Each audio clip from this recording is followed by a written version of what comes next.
Hi, I'm Robert Castle. It's a beautiful day, and today is going to be the first in a series of short takes that I'll be doing on the topics of performance and leadership.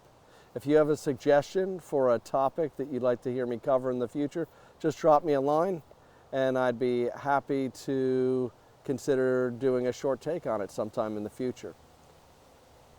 So today I'd like to discuss the topic of leadership in general. What is it really?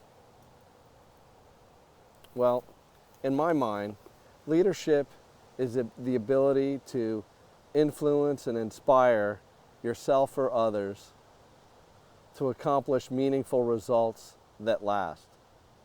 That's it, in a nutshell, plain and simple. So let's break that down. The ability to influence and inspire yourself or others. So, influence and inspire. Really critical because it generates movement. It evokes action. It makes things happen. If you can't make things happen, then you're not going to get the results. So that ability to influence and inspire is really critical. Now let's take a look at the next part. Self and others. And these are two different things. The ability to motivate yourself, inspire yourself, influence yourself, versus the ability to do the same with others is really the difference between the powerful individual contributor and the great leader.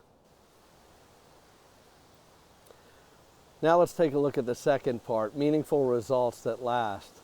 In a business setting, meaningful results can come from any number of perspectives. Financial perspective is the one most often considered, but also from an organizational perspective, a strategic perspective, a human perspective, a business process perspective, a technology perspective. There's a number of different ways to look at results. And who gets to decide what's meaningful? Well, when we're talking about ourselves, it's obviously you and me. We have meaningful results in a number of different areas. Could be health and wealth and relationship goals. Could be spiritual goals. Could be career goals. Any number of different results can be important depending on where you want to take yourself, where you want to go in life. And it's critical to be able to motivate and inspire yourself to achieve those goals for your own personal fulfillment.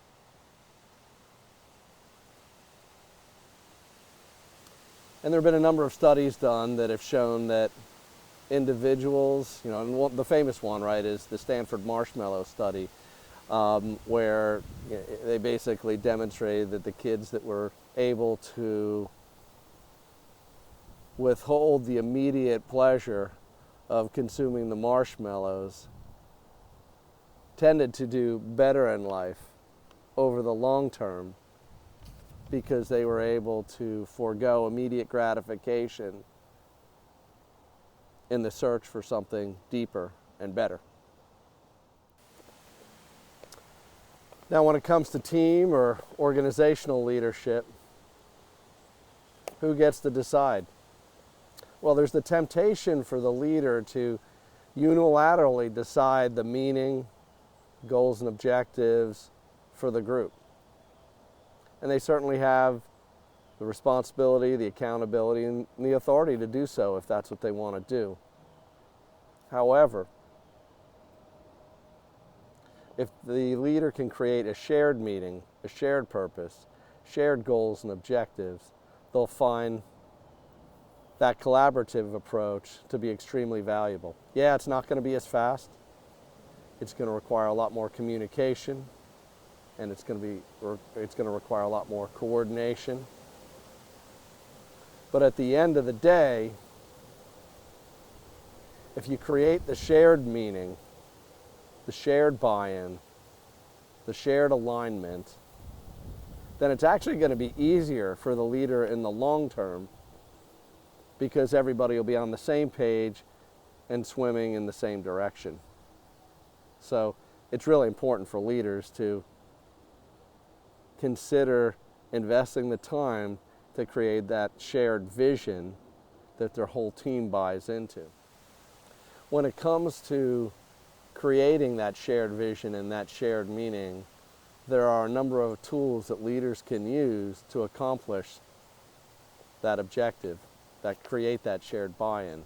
Tools such as SMART goals, which many people have heard of, OKRs, objectives, key results, the entrepreneurial operating system, and there are a number of others that are just fantastic tools that can be used to create that shared meaning, shared vision, shared alignment, shared buy-in, so that you get your team working and flying in formation towards what the organization's goals and objectives are. So now we're at the very last part of what is leadership. And just to recap, leadership is the ability to influence and inspire yourself or others to accomplish meaningful results that last. So that last part is that last. And a number of people have asked me, well, why do you even include that in there, that last? And, you know, in my way of thinking, it's one of the most important parts. It's a critical piece, that last. And there are more than enough leaders that can accomplish short-term results, that can make a deadline, that can meet a number. But creating results that last is something special. The short-term leader leaves a huge wake in their organization. And the carnage that they create in the organization is often significant. Take a look at the Great Resignation trend that we've seen in the US and globally over the last few years. It's a real thing. So creating results that last means taking a more holistic approach to leadership. Now, a more holistic leader